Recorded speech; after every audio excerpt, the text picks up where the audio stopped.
बिस्मिल्लाहिर्रहमानिर्रहीम। अस्सलाम वालेकुम। इन्फो टीवी में खुश आमदीद। आज 8 फरवरी 2023 बरोज़ बोध 17 रजब अमताबी 1444 हिजरी सऊदी अरब की ताज़ा तरीन खबरों के साथ मैं हूँ वसीम।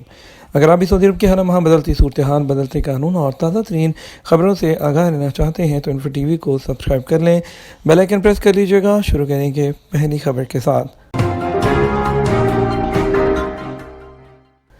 ज़लज़ले से मुतासिर ममालिक के साथ हैं सऊदी काबीना।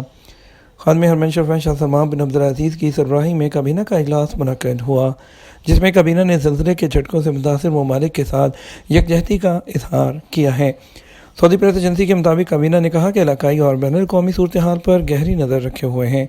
काबीना ने तुर्की और शाम में झटकों के बायस होने वाली हलाकतों पर अफसोस का इजहार किया। काबीना ने गुज़श्ता दिनों सऊदी हुकाम और दूसरे ममालिक के रहनुमाओं से होने वाली मुलाकातों का जायज़ा लिया और मुश्तरका मफादात के हसूल के अलावा शराकत दारी में वसअत लाने पर भी गौर किया। 6 माह में 50 लाख उम्रा वीज़े पाकिस्तानी ज़ायरीन दूसरे नंबर पर। सऊदी वज़ारत हज और उम्रा ने कहा कि नए हिजरी साल जो है उसके इब्तदाई 6 माह के दौरान 45 लाख से ज़्यादा उम्रा ज़ायरीन सऊदी अरब पहुँच चुके हैं। वकालत अखबार के मुताबिक वज़ारत ने बयान में कहा कि नए हिजरी साल के आगाज़ में 5 फरवरी 2023 तक तकरीबन 50 लाख उम्रा वीज़े जारी हुए हैं। उनमें से 40 लाख से ज़्यादा हवाई जहाज़ों और तकरीबन 5 लाख जो हैं वो बरी रास्तों, जबकि 3675 समुंदर के रास्ते सऊदी अरब आए। वज़ारत का कहना है कि सबसे ज़्यादा उम्रा ज़ायरीन इंडोनेशिया से आए, उनकी तादाद 10,05,365 रही। पाकिस्तानी दूसरे नंबर पर रहे, उनकी तादाद 7,92,208 रही। तीसरे नंबर पर इंडिया से 4,48,765 उम्रा ज़ायरीन और वज़ारत हज ने कहा कि मसर से 3,06,480 उम्रा ज़ायरीन पहुँचे हैं। इराक 5वें और बांग्लादेश 6ठे नंबर पर है। वज़ारत हज का कहना है कि 12,07,112 मदीना के अमीर मोहम्मद बिन अब्दुल अज़ीज़ इंटरनेशनल एयरपोर्ट के रास्ते सऊदी अरब पहुँचे। ई वीज़ा जारी कराने वालों की तादाद 6,83,116 रही। 3 माह से कम कैद में रहने वाले गैर जो सऊदी हैं, जो कि गैर मुल्की हैं, वो मुल्क बदरी से इस्तिस्ना हासिल कर सकते हैं। एक कानूनी माहिर के मुताबिक 2 मौक़े ऐसे हैं जिसके तहत गैर मुल्की तारकीन को मुल्क बदरी जो डिपोर्ट है उसे इस्तिस्ना हासिल हो सकता है, चाहे सऊदी अदालत ने उसकी मुल्क बदरी का फ़ैसला जारी कर दिया हो। एक कानूनी मशीर अब्दुल अज़ीज़ अल कहतानी ने कहा कि एक गैर मुल्की जिसे 3 माह से कम कैद और मुल्क बदरी की सज़ा सुनाई गई है, वो मुल्क बदरी से इस्तिस्ना के लिए आला अदालत से रजू कर सकता है। उकाद और सऊदी गदर से बात करते हुए अल कहतानी का कहना था कि सऊदी खातून का गैर सऊदी बेटा या सऊदी खातून का गैर मुल्की शौहर भी मुल्क बदरी से इस्तिस्ना हासिल कर सकता है। उन्होंने कहा कि मुल्क बदरी एक ऐसी सज़ा है जो मुख्तलिफ मुल्कों में राइज बैनुल अक़वामी क़वानीन के मुताबिक दी जाती है। जो सऊदी अरब से जलावतनी का मतलब है किसी गैर सऊदी शख्स को उसके इलाकों से डिपोर्ट कर देना। डिपोर्ट की सज़ा की 2 किस्में हैं। पहली अदालत की तरफ से जारी करदा अदालती जलावतनी है और एक तारकीन वतन को अदालत से रजू करके फैसले के खिलाफ अपील करने का हक हासिल है। दूसरा एक साबका वजारती फैसले पर अमल दरामद के हवाले से इंतज़ामी जो है वो जलावतनी है, जो कि किसी गैर मुल्की के डिपोर्ट में जब उसके बड़े जुराइम होते हैं उसकी सज़ा दी जाती है, जिसमें फ़ौजदारी तरीक़ाकार के कानून के आर्टिकल 112 के मुताबिक उसमें 3 या उससे ज़्यादा माह की कैद की सज़ा होती है। उन्होंने कहा कि 2 सूरतों में मुल्क बदरी की सज़ा पर अमल दरामद में राहत होगी। पहला मामला सऊदी खातून के बेटे या सऊदी खातून के शौहर से मुतल्लिक है। अगर जला का वतन जो है वो करने वाला सऊदी खातून का बेटा है या किसी सऊदी खातून का शौहर है तो उसे ओहद लेने के बाद मुल्क बदरी से मुस्तस्ना किया जा सकता है, बशर्ते कि उसकी सज़ा फ़ौजदारी कानून के आर्टिकल 112 पर मबनी ना हो, जिसके लिए जेल की सज़ा की ज़रूरत है, जो कि 3 माह से ज़्यादा होती है।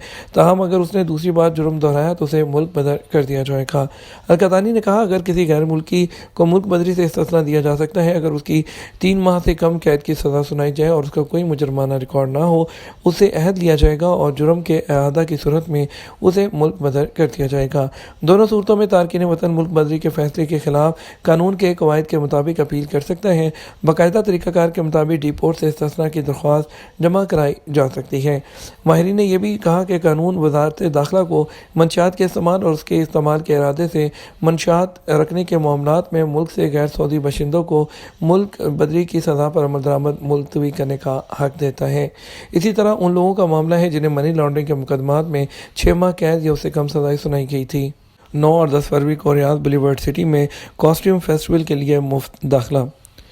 سعودی عرب میں جو جنرل انٹرٹینمنٹ اتھارٹی ہے انہوں نے اعلان کیا ہے کہ وہ 9 اور 10 فروری کو ریاض کے بلیورڈ سٹی میں سعودی عرب کا سب سے بڑا ملبوسات کا میلہ منعقد کرے گا۔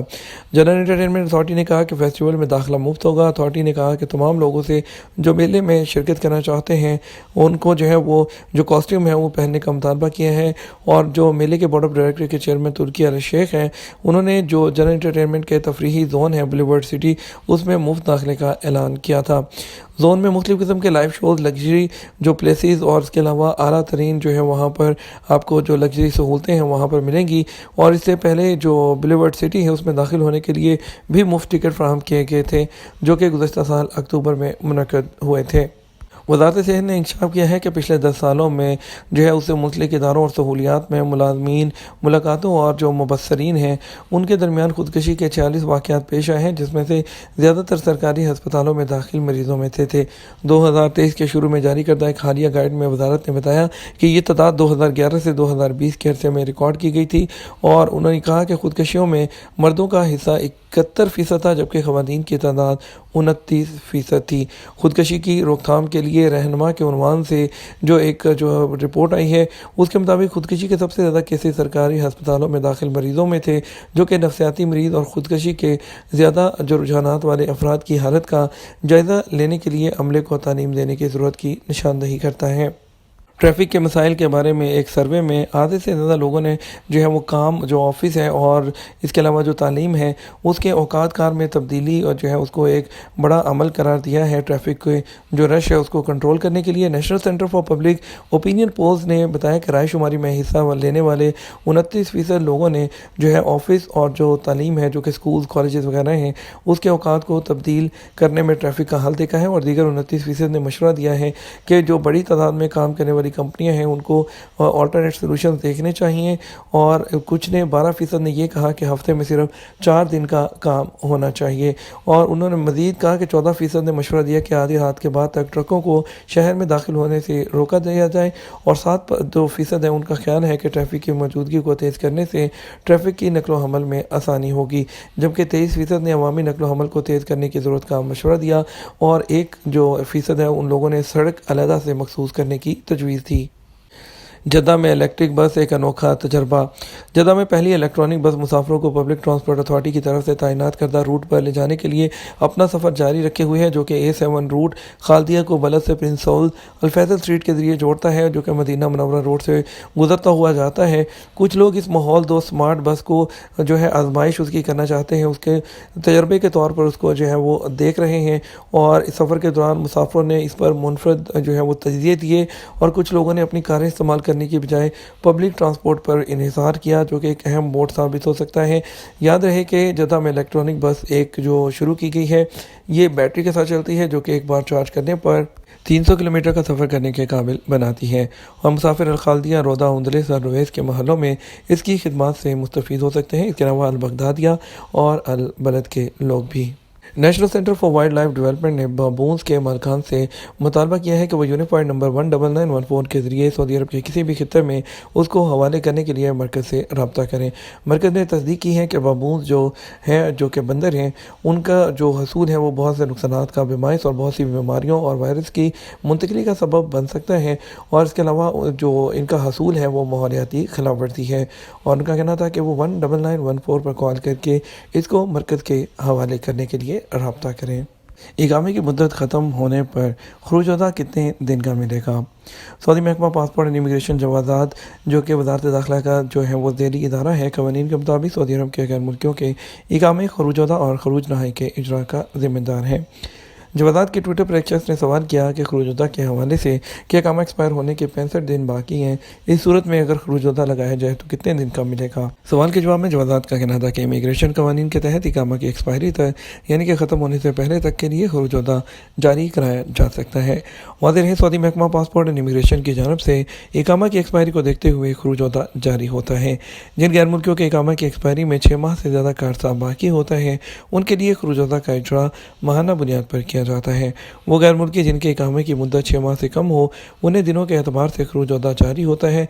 खरूज अदा जो दिनों के एतबार से जारी किया जाता है, उनमें वापसी की तारीख का तयन किया जाता है। खरूज अदा की मुद्दत में की जाने वाली वजाहत इसलिए की जाती है ताकि तारकीन वापसी की मुद्दत के लिए अपने सफ़र की तैयारी कर सकें। ख्याल रहे, पिछले साल से खरूज अदा पर जाने वालों को ये सहूलत दी गई है कि वो बैरून मुल्क रहते हुए एग्जिट एंट्री की मुद्दत में तोसीक करवा सकते हैं। ये तो हमारा अब तक का न्यूज़ बुलेटिन। आप मज़ीद और अहम खबरों के लिए हमारा शाम 6 बजे का न्यूज़ बुलेटिन देख सकते हैं। इसके साथ हम आपसे इजाज़त चाहेंगे। वीडियो को लाइक और शेयर कीजिएगा। अस्सलाम वालेकुम।